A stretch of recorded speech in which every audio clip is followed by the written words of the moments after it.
இயேசு கிறிஸ்துவை கனம் பண்ணும் பொழுதுதான் கர்த்தர் உன்னை கனம் பண்ணுவார்.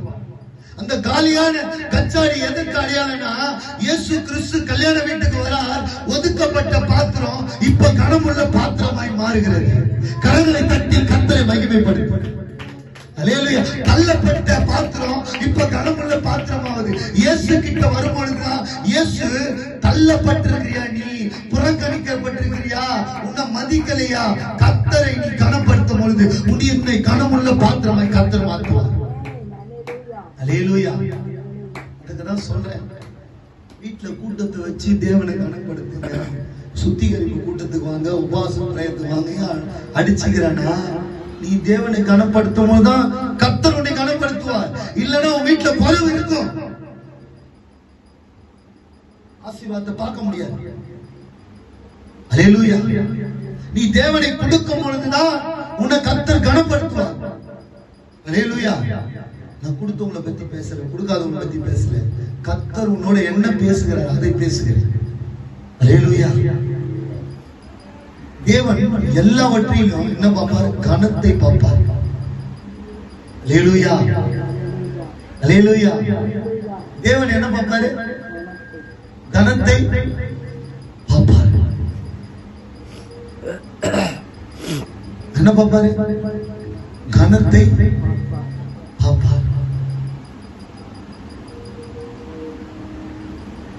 அல்லேலூயா. அல்லேலூயா.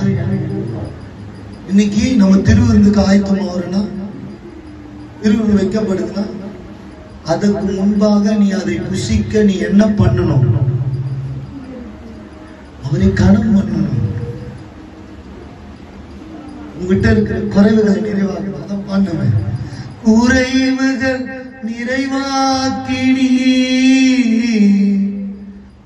இந்த அடி அந்த சரணத்தை எடுத்து விடுமா, மறந்துட்டேன். எல்ரோய் எல்ரோய் என்னையும் கண்டீரே, எப்படி நான் நன்றி சொல்வே. நன்றி நன்றி ஐயா,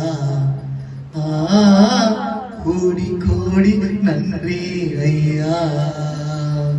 அல்லேலூயா. இப்போ அந்த கல்யாண வீட்டுக்கு வந்தவன் ஒரு சம்பவத்தை சொல்றான். இயேசு கிட்ட ஒரு வார்த்தையை சொல்றான். இப்படி ஒரு திராட்சை ரசம் இதற்கு பின்னும் யாரும் கொடுக்கல, இப்படி ஒரு ரசத்தை நீ எனக்கு கொடுத்தீரே. அங்க எப்படி அவன் கனம் பண்றான் பாருங்க. அது படிங்க. எந்த மனுஷனும் முன்பு நல்ல திராட்சை ரசத்தை குடித்து ஜனங்கள் திருப்தி அடைந்த பின்பு ருசி குறைந்ததை கொடுப்பார். நீரோ நல்ல ரசத்தை இதுவரைக்கும் வைத்திருந்தீரே.